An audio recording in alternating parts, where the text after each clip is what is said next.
Salut, donc aujourd'hui je voulais vous parler du livre qui a certainement et radicalement changé ma vie, surtout qui m'a donné envie d'entreprendre et qui m'a fait vraiment prendre la décision de changer complètement mon rapport à l'argent, au travail et surtout lancer mon activité. C'est Père riche, Père pauvre de Robert Kiyosaki. Alors c'est un livre qui m'a été offert à la fin d'un stage que j'ai fait au Canada. C'était mon stage l'un de mes stages pendant mes études. Et mon maître de stage qui est entrepreneur m'a offert ce livre. C'était en 2009 et ça m'a complètement retourné le cerveau. Ça a complètement changé mon rapport à l'argent et surtout mes ambitions entre guillemets de carrière de ma vie professionnelle, où je me suis rendu compte en fait en gros comment j'étais dans un schéma un peu qui était quelque part un peu une arnaque et pourquoi je devais absolument entreprendre. Et ça confirmait le fait que j'avais envie d'entreprendre. Je vais vous dire rapidement les grandes lignes de ce qui a été un gros déclic dans ce livre, mais je vous invite vraiment à le lire parce que je ne pourrais pas vous faire un énorme résumé. Mais je vais vous dire les 5 choses qui ont créé des déclics chez moi et qui m'ont vraiment donné envie de devenir entrepreneur.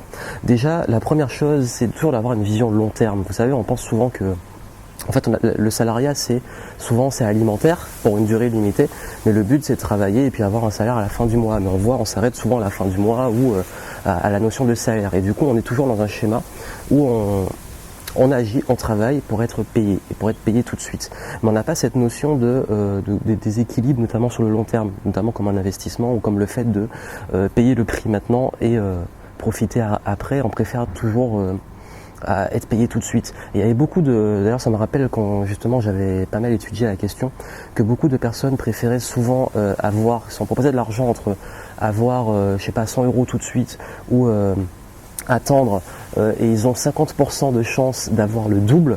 Très souvent les gens préféraient ne pas prendre le risque et avoir tout de suite, alors qu'ils pourraient avoir le double avec le temps, mais il y avait une notion de risque. Et ça en fait c'est assez parlant, qu'on préfère parfois juste assurer la sécurité, juste assurer le court terme et le long terme, ne pas prendre le risque pour l'avoir. Et la seule façon d'avoir justement des plus hauts peut-être revenus, un meilleur niveau de vie et puis avoir peut-être moins travaillé par la suite, c'est d'accepter qu'il y a un moment peut-être où il faut prendre des risques et accepter qu'il faut avoir une vision beaucoup plus long terme, quitte à accepter un déséquilibre sur le court terme. C'est une des premières notions qui l'explique très bien et qui m'a pas mal fait réfléchir, notamment sur le fait que j'avais fait des études et que j'avais envie peut-être d'aller vers d'autres orientations. Deuxième concept, il parle beaucoup, et c'est pas forcément, je ne dis pas dans l'ordre, mais ce que moi j'ai retenu et qui m'avait vraiment parlé en premier, le fait d'investir en soi et d'apprendre, en fait de travailler pour apprendre. Très souvent on a tendance à vouloir travailler pour juste travailler pour un résultat direct, mais on ne voit pas le long terme. Encore une fois, c'est la notion de long terme.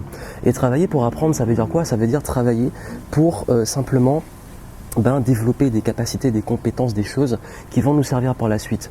Et j'avais expliqué ça entre la différence entre travailler intelligemment et travailler un peu bêtement, et notamment le fait de travailler pour s'entraîner. Le but, c'est de fournir des efforts pour s'entraîner, pour devenir meilleur, pour rendre les choses plus faciles après, plutôt juste que de fournir un effort qu'on doit répéter à chaque fois et qui va être toujours le même. Alors que le but, c'est de rendre les choses plus faciles sur le long terme. C'est vraiment comme une image d'effet levier. Et le meilleur investissement qu'on puisse faire au monde, c'est en soi, puisque c'est quasi sans risque, parce que en fait c'est l'idée entre est-ce qu'on vous donne tout de suite 1 million, vous gagnez 1 million, ou vous travaillez pour gagner 1 million, et puis c'est fait, c'est fini. Ou est-ce que vous devenez quelqu'un suffisamment bon qui a les connaissances, les capacités pour pouvoir générer 1 million. Et dans le deuxième cas, ce qui se passe, c'est que si vous avez capacité de le faire, vous pouvez le refaire et vous pouvez le faire plusieurs fois. Alors que si c'est juste quelque chose que vous avez eu comme ça une fois, vous allez peut-être avoir beaucoup plus de mal à l'avoir de nouveau.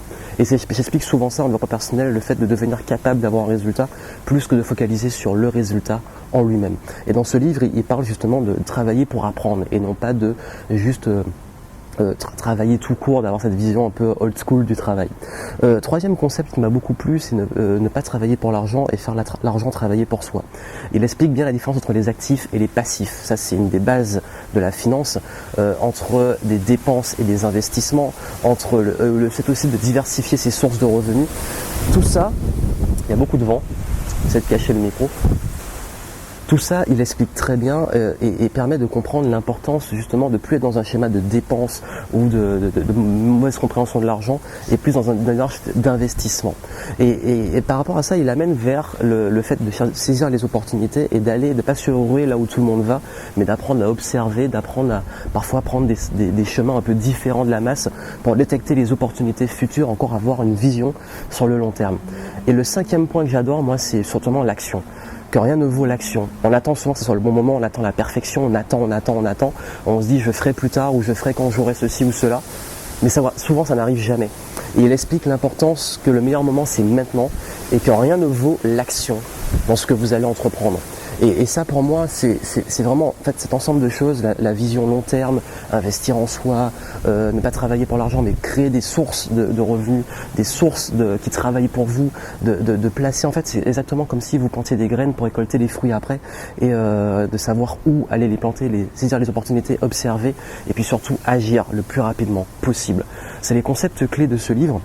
Je vous invite à le lire parce que je pense que ça sert à limite à rien de faire un résumé tellement je pense que c'est un indispensable et c'est l'un des premiers avec la semaine de 4 heures avec d'autres livres qui m'ont créé des gros déclics et j'ai beaucoup de chance qu'on me l'offre, que j'aurais jamais, enfin derrière le titre un peu accrocheur, j'ai su heureux qu'on me l'ait offert. Et je vous recommande vraiment de le lire, peu importe si vous voulez améliorer votre situation financière, si vous voulez améliorer vos résultats, foncez.